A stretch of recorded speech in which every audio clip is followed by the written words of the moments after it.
Gece yarısıdır, küçələr boş, her yerde soyuq mənim kimi. Sen bir ışık yandırıp gettin, amma bilmedin ki sönən ışık əslində mənim ümidim idi. İndi ruhum qaranlıq, beynimdə isə min su.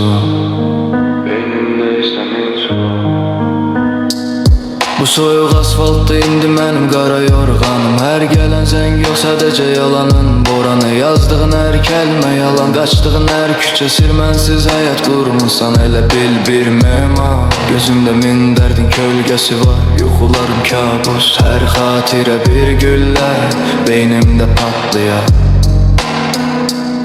Sen mənim dünyamı yıxdın, inancımı yandırdın.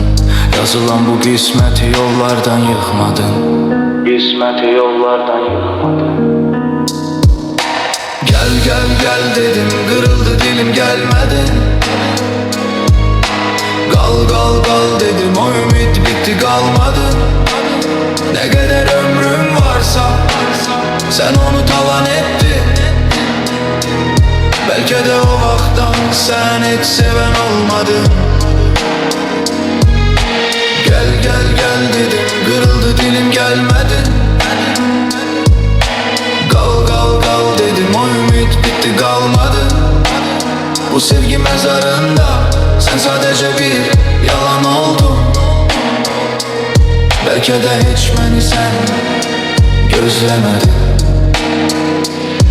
Hayat kitabında cəmi bir səhifə var idi. Sen yazdın son, mən dedim hələ var idi. Qaydacam dediğin o qızıl sözündü, yaddaşda bir qəbirdir.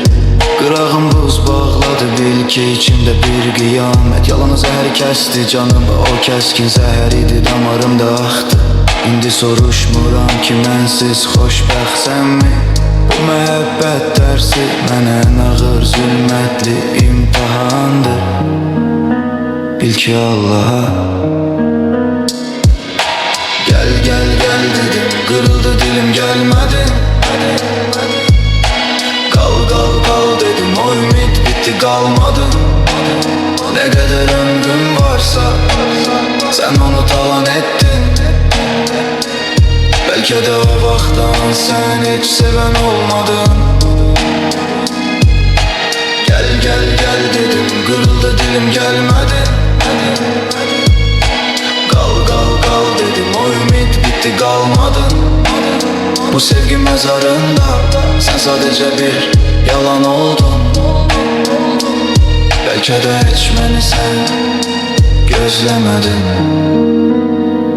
Ne bir zəng gelir, ne köhnə səsində bir əsrət. Hər keçən gün, hər səhər o xəyalını əsir et. Qayıtma, daha bu qəbir daşıdır, sənə yoxdur yer. O köhnə mən artıq yox, o izlər geriyə dönməz, dönməz, heç vaxt dönməz. Sənə gel, gel dedim, sənə qal